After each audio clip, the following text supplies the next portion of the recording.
หนูเป็นคนบางกรอยค่ะก็คือมาทำงานตั้งแต่อายุ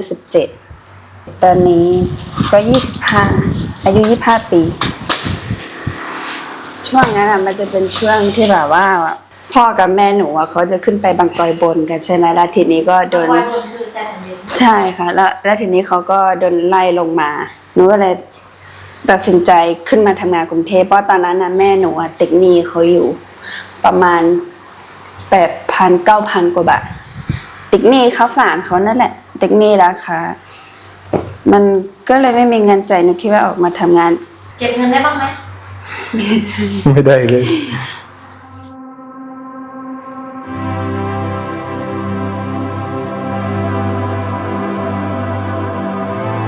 ทีแรกคิดว่า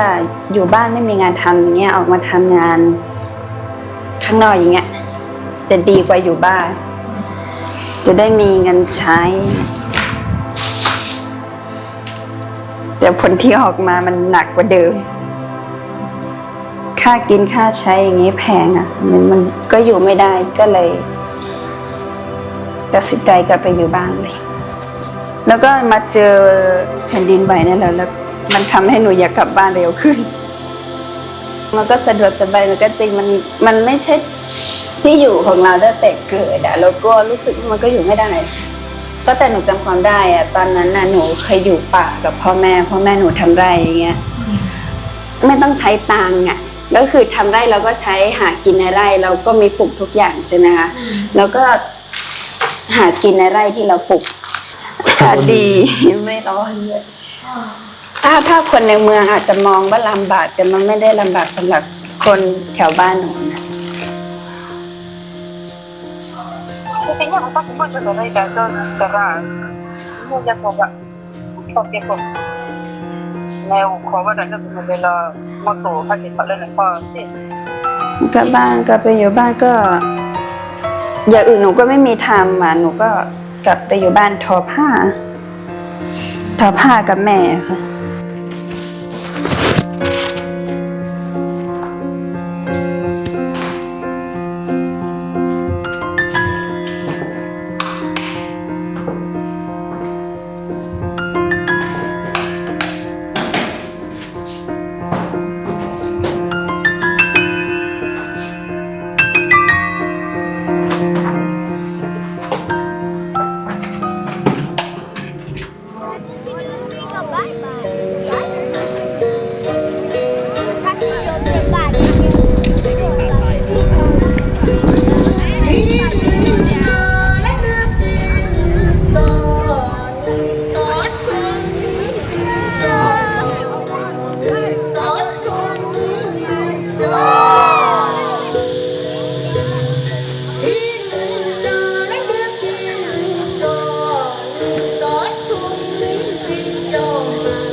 ตอนนี้อยู่บ้าน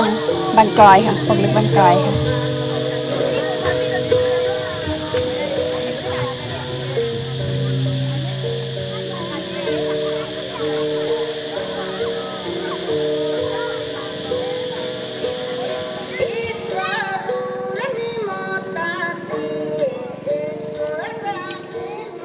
เมื่อวานพอหนูถึงบ้านแล้วก็หนูรู้สึกว่าหนูกินข้าวอร่อยกว่าอยู่กรุงเทพเยอะเลยกลับมาถึงบ้านนั่นก็คือหนูกินข้าวหมดไปเยอะเหมือนกันก็เห็นหน้าลูกเห็นหน้าพ่อแม่ไงติดใจ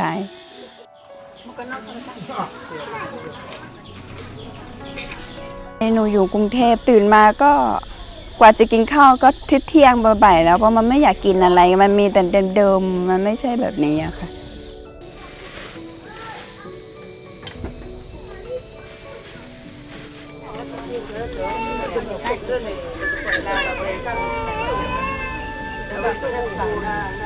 พี่เล็กทำไมกันยังไม่มี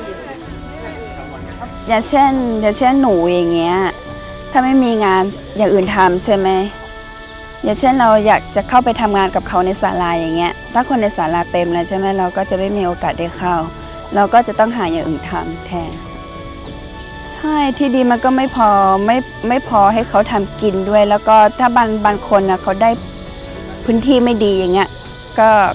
ทำไปก็แค่นั้นแหละมันจะไม่เกิดประโยชน์อะไรกับเขาเลยอย่างเช่นไล่หนูอย่างเงี้ย ไร่ของพ่อหนูอะตอนเนี้ยมันจะอยู่ข้างบนสุดใช่ไหมคะน้ำก็ไปไม่ถึงและดินมันไม่ดีมันมีแต่ก้อนหินอย่างเงี้ยปลูกอะไรมันก็ไม่ขึ้น เมื่อปีที่แล้วอ่ะเคยซื้อหนูอ่ะส่งตังค์ไปให้พ่อประมาณ 5,000 กว่าบาทซื้อกลิ่นมะนาวไปปลูกหนูปลูกประมาณ1,000 กว่ากิ่งมันไม่เกิดให้หนูเลยตายหมดเลยเพราะน้ำมันไม่โดนน้ำมันไปไม่ถึงอะค่ะ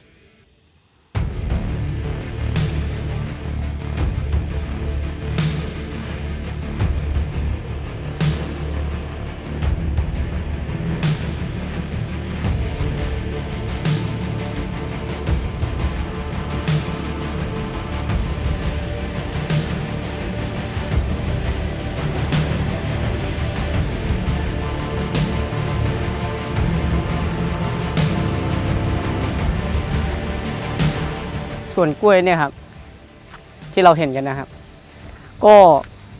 จริงๆถ้าหน้าแล้งขนาดกล้วยที่ทนรับสภาพแดดได้ความร้อนได้ก็ยังสภาพอย่างเงี้ย นี่ครับดินนั่นมันจะเป็นพวกหินมันเนี่ยเป็นกรวดเป็นเม็ดนะครับมันถ้าเราขุดไปข้างล่างมันจะเป็นหินหนักกว่านี้อีกใช่แต่เนี่ยมันโผล่ออกมานะคือมันแล้วอย่างเราปลูกข้าวนะมันไอ้พวกนั้นมันเราต้องใช้เสียมขุดใช่ไหมมันก็เสียบไม่ค่อยเข้าถ้าเราอยู่ใจแผ่นดินเราจะปลูกข้าวไร่วิธีการปลูกจะปลูกแบบผสมผสานนะครับมันก็จะพอกินตลอดทั้งปีอ่ะแต่ที่นั่นมันกลายเป็นทำแบบเป็นปากเจกไปเลยทำถ่ายหน้าดินดายหญ้าปลูกกล้วยปลูกอะไรไปเลยมันทำให้บางคนไม่คุ้นชินกับการทำเกษตรแบบนี้เกษตรเชิงเดี่ยวอ่ะมันต้องพยายามปรับอะแต่จริงๆมันปรับไม่ได้จากเดิมที่เราเป็นผู้ชายเราต้องทำงานเลี้ยงผู้หญิงแต่ตอนนี้ผู้หญิงต้องกลับทำงานเลี้ยงผู้ชายอะไรเงี้ยเพราะว่าผู้ชายบางคนก็ไม่มีอะไรให้ทำอะไรเงี้ยครับมันกลายเป็นว่าคือกลับกันนะเราไม่ได้ดีใจที่ผู้หญิงต้องเลี้ยงเรานะก่อนปี 64นะเรามีการเรียกร้องเราพยายามสื่อสารกับหน่วยงานหรือสื่อสารออกไปข้างนอกว่าเราอยู่ที่นี่ไม่ได้เรามีปัญหาเรื่องที่ดีทำกินเรื่องคุณภาพชีวิตความเป็นอยู่ของเรามีความยากลำบากแต่ปัญหาดังกล่าวก็ไม่ได้มีการรับฟังแล้วก็ไม่มีการนำเสนออะไรเงี้ยในเมื่อเราสื่อสารเราบอกปัญหาของเราแล้วไม่มีใครได้ยินซึ่งแน่นอนว่าเราก็เลยคิดจะว่าที่เดิมของเราที่เราเคยอยู่มาก่อนซึ่งมันเป็นพื้นที่ดั้งเดิมของเราเนี่ยเพราะฉะนั้นเราก็ควรจะอยู่ได้แล้วในช่วงปี 64เราก็ได้กลับขึ้นไปอยู่พื้นที่เดิมที่เรียกว่าบางกลอยบนหรือใจแผ่นดินนะครับก็ชาวบ้านโดนคดีความ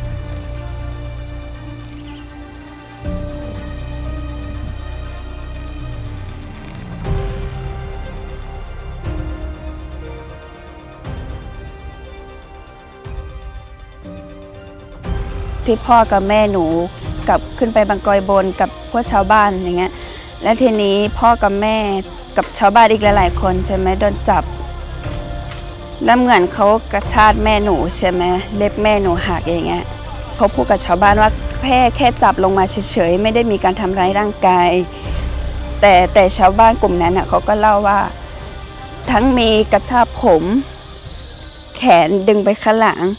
ซึ่งในนั้นมีพ่อกับแม่หนูใช่ไหม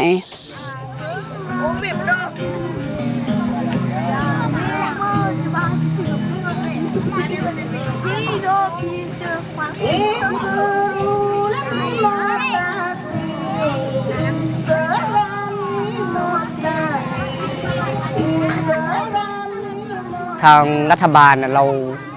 มันมีความล่าช้านะครับอันนี้ต้องยอมรับว่ามันมีความล่าช้ามากๆทำให้การแก้ไขปัญหาชาวบ้านก็ล่าช้าไปด้วยก่อนหน้านี้ผมได้คุยกับอุทยานแล้วก็ทางปลัดอำเภอผมบอกว่าชาวบ้านมีปัญหาเรื่องที่ดีทางเป็นนู่นนั่นนี่เขาก็บอกว่าคือถ้ามันมีคำสั่งจากเบื้องบนหรือมันมีคำสั่งจากมันเป็นนโยบายของรัฐบาลเขาก็พร้อมจะดำเนินการในระดับพื้นที่เนี่ยแต่ทีนี้มันแม้แต่กรรมการ3ฝ่ายที่รัฐมนตรีเฉลิมชัยลงนามเนี่ยก็ยังไม่เปิดประชุมเลยอะไรอย่างเงี้ยมันก็เลยทำให้ปัญหาของชาวบ้านก็ยังอยู่ในความล่าช้าอยู่นะครับ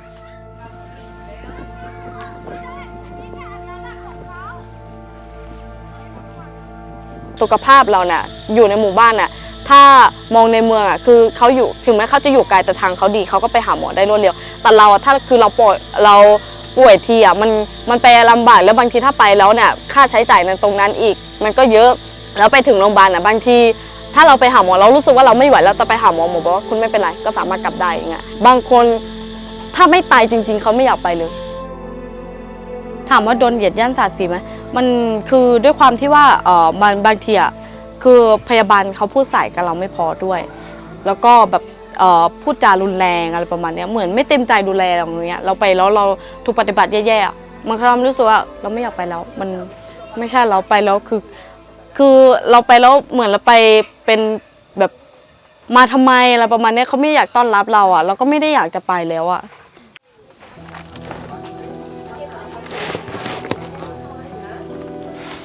จริงๆแม่หนูจะมีโรคประจำตัวเป็นภูมิแพ้แล้วก็เขาเรียกว่าเกลือแร่ต่ำหนูไม่รู้ว่าตัวเกลือแร่ต่ำอ่ะมันไม่ถูกกับไข้เลือดออกแม่หนูคือไม่สบายหนักมากคือแกลุกไปไหนไม่ได้เลย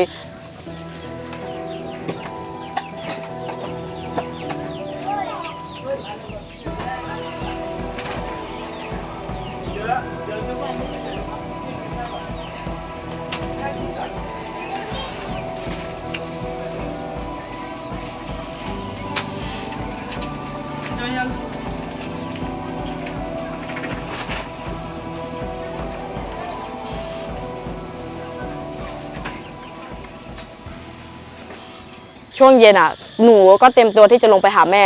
แล้วพ่อก็โทรมาว่าหมอบอกว่าแม่หยุดหายใจไปแล้วคือแบบจากที่เรายังมีความหวังมันรู้สึกว่าความหวังตอนนั้นมันหมดไปเลยคือถามว่าการรับผิดชอบเนี่ยเราไม่ได้อยากเรียกร้องให้โรงพยาบาลมันรับผิดชอบนะคะแต่ว่าคือด้วยการกระทำนะอย่างการที่ว่าคือให้ปล่อยให้คนไข้ที่รู้สึกว่าตัวเองไม่ไหวแล้วเนี่ยคือรอระยะเวลาในการรอมันก็นานใช่ไหมคะแล้วกว่าจะได้แอดมิดอะไรประมาณเนี้ยแล้วตอนไปถึงพระจอมเกล้าเนี่ยเขายังไม่ให้เลือดเนี่ยทั้งที่แม่หนูเป็นไข้เลือดออก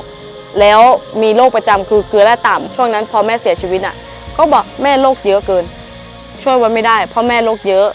แล้วก็ไม่รู้ด้วยว่าแม่เป็นเกลือแร่ต่ำทั้งที่มันควรจะมีข้อมูลอยู่แล้วถามว่าเศร้าไหมคือร้องคือแกคิดว่าจะฆ่าตัวตายอย่างเดียวคือแกจะฆ่าตัวตายตามแม่อย่างเดียวเลยค่ะตอนนั้นณวินาทีนั้นตอนที่แกกลับมาเล่าเราก็พยายามพูดว่าตอนนี้ยังมีลูกๆที่ต้องดูแลสำหรับเขาคือถ้าพ่อตายไปใครจะดูแลอย่างเงี้ยค่ะ